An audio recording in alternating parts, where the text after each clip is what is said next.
오늘 우리에게 주신 하나님의 말씀은 예레미야애가 2장 1절부터 10절까지의 말씀입니다.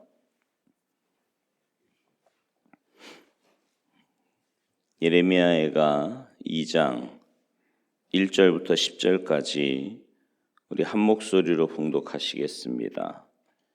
시작. 슬프다. 주께서 어찌 그리 진노하사 딸 시온을 구름으로 덮으셨는가. 이스라엘의 아름다움을 하늘에서 땅에 던지셨으며 그의 진노의 날에 그의 발판을 기억하지 아니하셨도다. 주께서 야곱의 모든 거처들을 삼키시고 긍휼히 여기지 아니하셨으며 노아사 딸 유다의 견고한 성체들을 허물어 땅에 엎으시고 나라와 그 지도자들을 욕되게 하셨도다. 맹렬한 진노로 이스라엘의 모든 뿔을 자르셨으며 원수 앞에서 그의 오른손을 뒤로 거두어 들이시고 맹렬한 불이 사방으로 불사름같이 야곱을 불사르셨도다. 원수같이 그의 활을 당기고 대적처럼 그의 오른손을 들고 서서 눈에 드는 아름다운 모든 사람을 죽이셨으며 딸 시온의 장막에 그의 노를 불처럼 쏟으셨도다. 주께서 원수같이 되어 이스라엘을 삼키셨으며 그 모든 궁궐들을 삼키셨고 견고한 성들을 무너뜨리사 딸 유다의 근심과 애통을 더하셨도다. 주께서 그의 초막을 동산처럼 헐어버리시며 그의 절기를 폐하셨도다. 여호와께서 시온에서 절기와 안식일을 잊어버리게 하시며 그가 진노하사 왕과 제사장을 멸시하셨도다.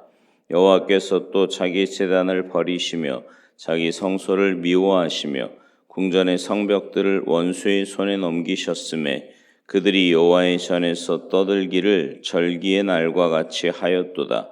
여호와께서 딸 시온의 성벽을 헐기로 결심하시고 줄을 띄고 무너뜨리는 일에서 손을 거두지 아니하사 성벽과 성곽으로 통곡하게 하셨음에 그들이 함께 쇠하였도다. 성문이 땅에 묻히며 빗장이 부서져 파괴되고 왕과 지도자들이 율법 없는 이방인들 가운데에 있으며 그 성의 선지자들은 여호와의 묵시를 받지 못하는도다. 딸 시온의 장로들이 땅에 앉아 잠잠하고 티끌을 머리에 덮어 쓰고 굵은 배를 허리에 둘렀으며 예루살렘 처녀들은 머리를 땅에 숙였도다. 아멘. 할렐루야. 우리는요 평소에 온순하던 분이 화가 나면 더 무서운 것을 경험하거나 보는 수가 있습니다. 왜 학창 시절에 학생들에게 싫은 소리 별로 하지 않던 선생님이 무섭게 화를 내시던 일이나 혹은 군대 시절에 온유하던 상관으로부터 어느 날 무서운 기합을 받는 그런 기억을 가지고 있을지 모르겠습니다. 그럴 경우에 우선은 아니 이 선생님이 내게 이럴 수 있나? 이런 섭섭함 또 나가서는 배신감까지 느끼게 됩니다. 왜냐하면 평소에 전혀 그런 사람이 아니었으니까 말이죠. 근데 잘 생각해 보면 어떻습니까? 내가 잘못한 거예요. 야단을 맞아도 변명할 수 없는 일을 한 거지요.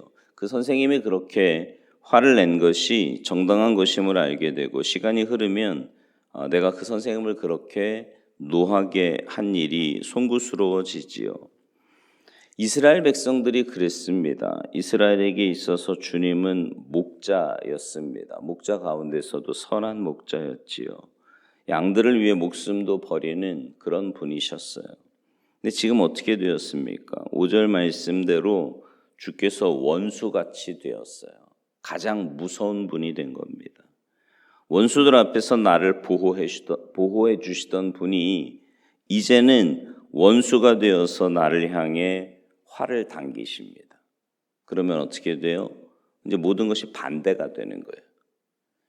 이스라엘에게 있어서 구름은 좋은 거거든요. 애굽에서 나올 때 구름 기둥의 인도를 받았고요. 엘리야 때 가뭄이 들었을 때 구름이 나타나더니 이어서 비가 많이 내렸잖아요. 근데 이제는 구름이 진노의 표현이 됩니다. 1절 앞부분에 보면 슬프다. 주께서 어찌 그리 진노하사 딸 시온을 구름으로 덮으셨는가. 성경에서요, 발판이라는 말이 좋은 뜻으로 여러 군데서 쓰이고 있거든요.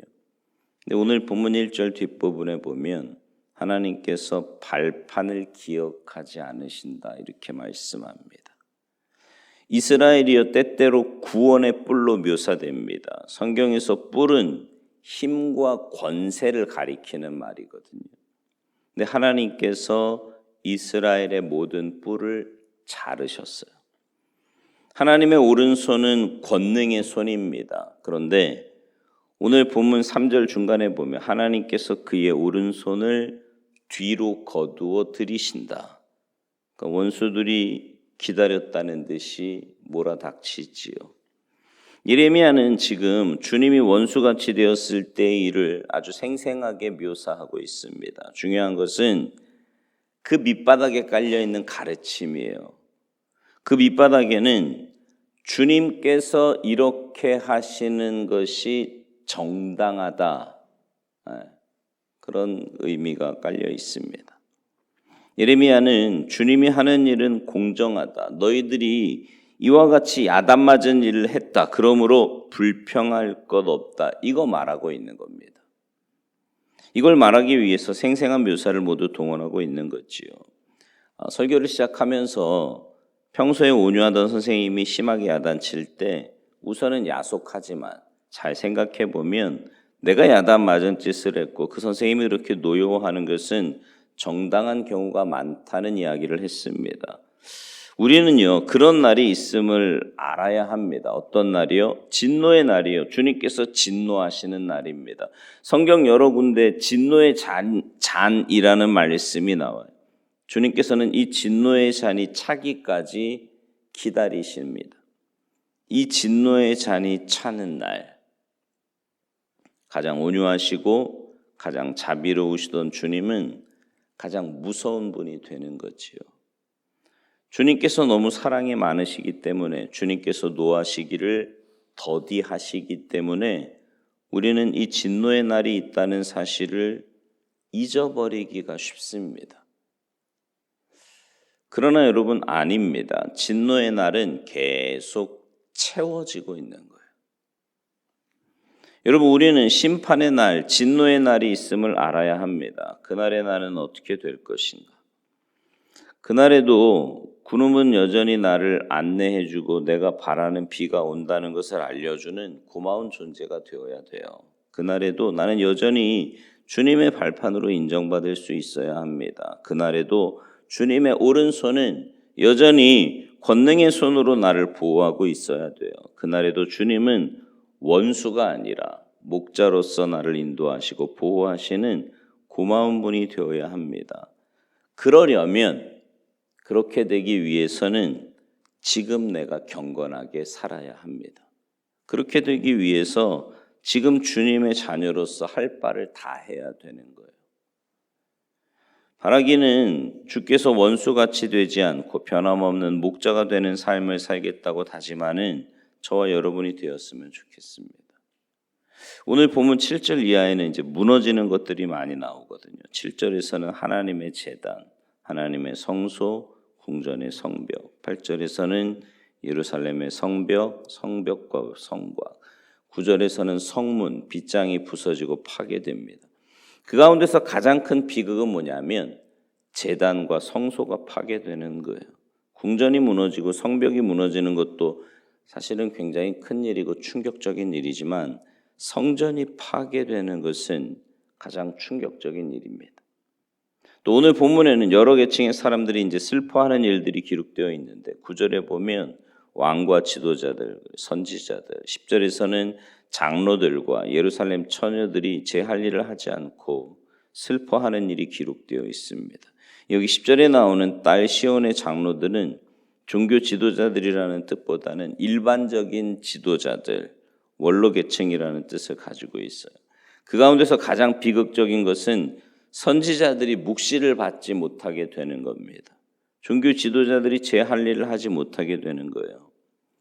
하나님께서 궁궐과 성벽을 원수의 손에 넘겨 파괴하기로 하신 것은 하나님이 진노하셨다라는 것을 말합니다. 하나님께서 제단과 성소까지 헐고 선지자들이 묵시를 받지 못하게 하기로 결심하신 것은 하나님의 진노가 극한점에 이르렀다는 것을 말하는 거지요. 근데 하나님께서 이 일을요, 즉흥적으로 하시는 것이 아니에요.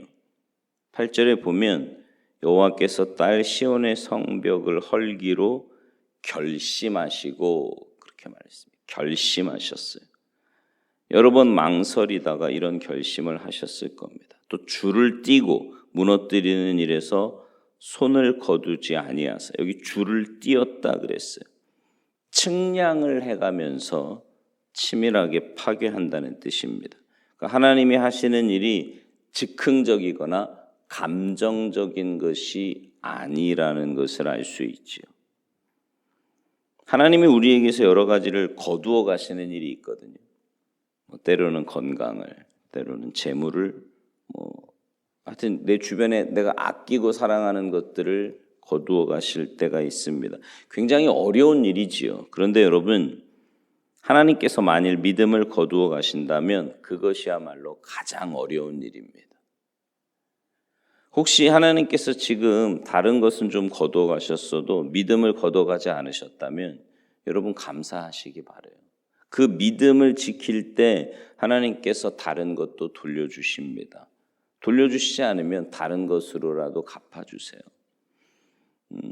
요즘 점점 말씀대로 살기가 어려운 시대라고들 합니다. 믿음으로 살기가 힘들어지는 시대라고도 이야기들을 하지요. 그러나 여러분, 이럴 때일수록 우리는 믿음으로 살아야 합니다. 그래서 진노의 잔을 채워가는 인생이 아니라 하나님의 기쁨이 되고 하나님께서 회복시키시는 역사가 있는 그런 인생들이 되어야 할 줄로 믿습니다. 매일매일의 삶이, 여러분, 우리는 신앙생활뿐만 아니라 삶의 모든 원리가 그렇지 않습니까? 매일매일 어떻게 사느냐가 삶에서 열매로 그대로 드러나잖아요. 그죠? 신앙생활도 똑같아요. 매일매일 지금 당장 아무 일 없다고, 지금 눈에 보이는 어떤 큰 변화가 없다고 그냥 내 감정대로, 정욕대로, 욕심대로 살면 그거에 대한 대가를 치를 날이 분명히 옵니다. 왜냐하면 심는 대로 거두는 것이 말씀의 원리이기 때문에 그래요.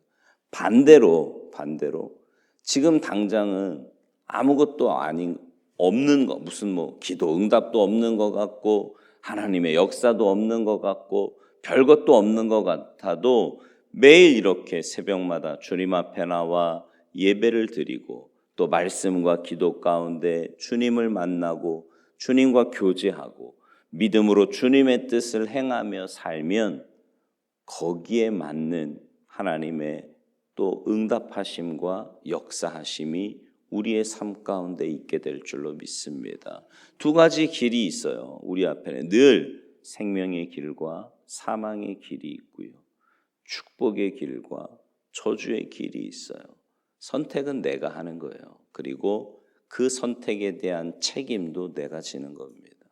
늘 말씀의 원리를 붙잡고 주변에 사람이 나를 어떻게 하든 환경이 나를 어떻게 하든 어떤 상황에 있던 우리의 중심이 하나님의 말씀으로 또 하나님과의 그 사랑의 교제로 든든하게 채워져서 매일매일의 삶이 믿음의 삶, 하나님이 기뻐하시는 올바른 선택을 하며 사시는 복된 삶이 되시기를 주님의 이름으로 축원합니다. 기도하시겠습니다. 하나님, 우리의 목자 되신 하나님께서 우리를 가장 선한 길로 인도해 주시는데 그 선한 길을 외면하고 때로 내 감정대로, 정욕대로, 내 욕심대로 또 주변에 사람이 이끄는 대로 살 때가 얼마나 많이 있는지 모르겠습니다. 하나님께서 가르쳐 주시는 말씀의 원리를 꼭 붙잡고 믿음으로 순종하여 살아가는 우리들 되게 하셔서 그런 믿음의 삶을 사는 자에게 예비하신 하나님의 크고 놀라운 은혜와 사랑을 맛보고 누리며 살아가는 우리 모두의 삶이 되도록 주님 도와주시옵소서. 오늘 한날의 삶도 믿음으로 행하고 믿음으로 말하고 믿음으로 생각하는 복된 한날의 삶이 되기를 간절히 바라옵고 원하오며 예수님의 이름으로 축복하며 기도하옵나이다. 아멘.